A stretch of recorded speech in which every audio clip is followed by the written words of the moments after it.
தமிழ்நாட்டில் நடைபெற்று வரும் வாக்காளர் பட்டியல் சிறப்பு தீவிர திருத்தம் பணி திட்டமிட்டபடி டிசம்பர் 4ஆம் தேதி முடிக்கப்படும் என்று தமிழக தலைமை தேர்தல் அதிகாரி அர்ச்சனா பட்நாயக் கூறியுள்ளார்.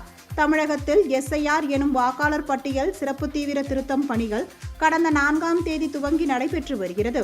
அரசு அலுவலர்கள், ஆசிரியர்கள் வீடு வீடாக சென்று விண்ணப்பங்களை விநியோகித்து வருகின்றனர். இதுவரை 98% விண்ணப்பங்கள் வழங்கப்பட்டாலும் 50%க்கும் குறைவான விண்ணப்பங்களே திரும்ப பெறப்பட்டுள்ளன. இதற்கு காரணம் விண்ணப்பங்களை எப்படி நிரப்ப வேண்டும் என தெரியாமலும், அதில் கேட்கப்பட்டுள்ள ஆவணங்கள் உள்ளிட்ட தகவல்களை பெற முடியாமலும் பொதுமக்கள் சிரமப்பட்டு வருகின்றனர். இவர்களுக்கு அரசியல் கட்சியினர் உதவி செய்து வருகின்றனர். இந்நிலையில் தமிழ்நாட்டில் நடைபெற்று வரும் வாக்காளர் பட்டியல் சிறப்பு தீவிர திருத்தம் பணி திட்டமிட்டபடி டிசம்பர் 4ஆம் தேதிக்குள் முடிக்கப்படும் எனவும், கூடுதல் அவகாசம் வழங்க வாய்ப்பில்லை எனவும் தமிழக தலைமை தேர்தல் அதிகாரி அர்ச்சனா பட்நாயக் கூறியுள்ளார்.